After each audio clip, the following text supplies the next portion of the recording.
G Telugu news updates చూద్దాం. నేటి నుంచి ఆగస్టు 3 వరకు మావోయిస్టు అమరవీరుల సంస్మరణ వారోత్సవాలు జరుగుతున్నాయి. దీంతో అటవీ ప్రాంతంలో టెన్షన్ వాతావరణం నెలకొంది. ఈ మధ్య జరిగిన ఎన్కౌంటర్లలో చనిపోయిన మావోయిస్టులను స్మరించుకుంటూ రెడీమేడ్ స్తూపాలు ఏర్పాటు చేసి నివాళులు అర్పించనున్నారు. ఈ క్రమంలో మావోయిస్టులు తమ ఉనికిని చాటుకునేందుకు విధ్వంసాలను దిగుతారని పోలీసులు భావిస్తున్నారు. దీంతో ఆయా అటవీ ప్రాంతాలపై పోలీసులు ప్రత్యేక నిఘా ఏర్పాటు చేశారు. ముమ్మరంగా వాహన తనిఖీలు చేపట్టారు.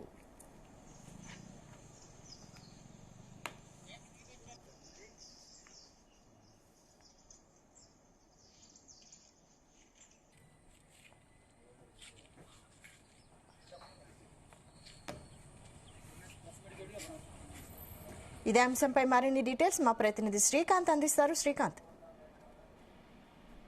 వైశాలి, ఈ రోజు నుంచి కూడా మావోయిస్టు అమరవీరుల సంస్మరణ వారోత్సవాలు అయితే నిర్వహించినట్లుగా మావోయిస్టులు అయితే లేఖలో పేర్కొనడం జరిగింది. ఈ రోజు నుంచి ఆగస్టు 3 వరకు కూడా నిర్వహిస్తున్నారు. ఈ నేపథ్యంలో పోలీసులు కూడా అలర్ట్ కావడం జరిగింది. ఇక్కడ తెలంగాణ ఛత్తీస్గఢ్ సరిహద్దు ప్రాంతమైనటువంటి ఈ ప్రాంతంలో పోలీసులు భారీగా అయితే గస్తీ కాశారు. ముఖ్యంగా ఇక్కడ వచ్చేటువంటి వెహికల్స్ ను కూడా క్షుణ్ణంగా పరిశీలించిన తర్వాతకే బయటికి పంపిస్తున్నటువంటి పరిస్థితి కనిపిస్తుంది. అదేవిధంగా కొంతమంది అనుమానిత వ్యక్తులు కూడా అదుపులోకి తీసుకున్నట్టుగా సమాచారం అవుతుంది. అదేవిధంగా ముఖ్యంగా అక్కడ ఏజెన్సీ సంబంధించినటువంటి గూడాలు, అదేవిధంగా అక్కడ ఉన్నటువంటి గ్రామాలను కూడా ఇప్పటికే పోలీసు అయితే జల్లెడ పడుతున్నారు. మరోవైపు ఇటీవల నిర్వహిస్తున్నటువంటి ఆపరేషన్ కగార్ పేరుతో ఇటు తెలంగాణ సరిహద్దు ప్రాంతం నుంచి మావోయిస్టుల ఏరువేత లక్ష్యంగా కూడా మార్చి 2026 సంవత్సరం వరకు కూడా మావోయిస్టులను ఏరువేత లక్ష్యంగా అయితే కూడా ఆపరేషన్ కగార్ అయితే నిర్వహిస్తున్నారు. అందులో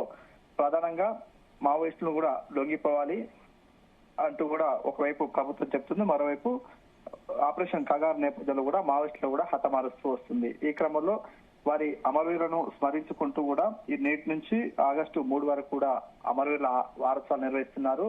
దానికి ప్రతి కూడా మావోయిస్టు పార్టీకి సంబంధించినటువంటి సభ్యులైతుంది. అక్కడ ఉన్నటువంటి నేతలు కూడా తన ఉనికిని చాటుకునేందుకు ఇటు తెలంగాణ ఛత్తీస్గఢ్ సరిహద్దు ప్రాంతంలో కూడా కొన్ని విధ్వంస కార్యక్రమాలు పాల్పడే అవకాశం ఉంటుంది. కాబట్టి ముందస్తుగానే పోలీసులు హై అలర్ట్ గా ఉండటం, అదేవిధంగా అటువైపుగా వెళ్లేటువంటి వెహికల్ ను క్షుణ్ణంగా పరిశీలించిన తర్వాతే వారిని పంపిస్తున్నటువంటి పరిస్థితి కనిపిస్తుంది. మరోవైపు ఇటు పోలీసుకు సంబంధించిన కూంబింగ్స్ కూడా ఇటు గూడాలతో పాటు అడవిని కూడా జల్లెడ పడుతున్నారు.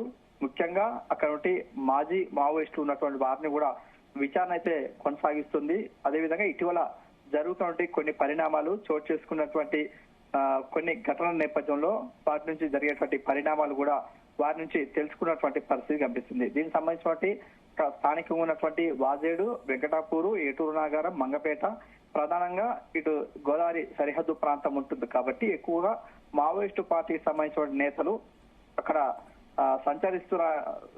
సంచరించే అవకాశం ఉంటుంది. ఎందుకంటే అటువైపు నుంచి ఛత్తీస్గఢ్, అదేవిధంగా మహారాష్ట్ర ఈ ప్రాంతాల్లో అబుజ్మాడు ఉన్నటువంటి గడ్చిరోలి ప్రాంతాల్లో మొత్తం మావోయిస్టులను కూడా ఏరువేత ఎక్కువ జరుగుతుంది. కాబట్టి అక్కడ ఉన్నటువంటి భద్రతా దళాలు కూడా కూంబింగ్ తో పాటు అక్కడ ఉన్నటువంటి వారందరూ కూడా హతమారుస్తున్నారు. గత కొద్ది రోజుల నుంచి కూడా చూసుకుంటే మాత్రం సుమారుగా 200 నుంచి 300 మంది పైగా మావోయిస్టులు అయితే హతమవుతూ ఉన్నారు. కాబట్టి అక్కడ నుంచి వచ్చేటువంటి మావోయిస్టు పార్టీకి సంబంధించిన అగ్రనేతలు కూడా ఇక్కడ తెలంగాణ సరిహద్దు షెల్టర్ జోన్ గా మార్చుకునే అవకాశం ఉంటుంది.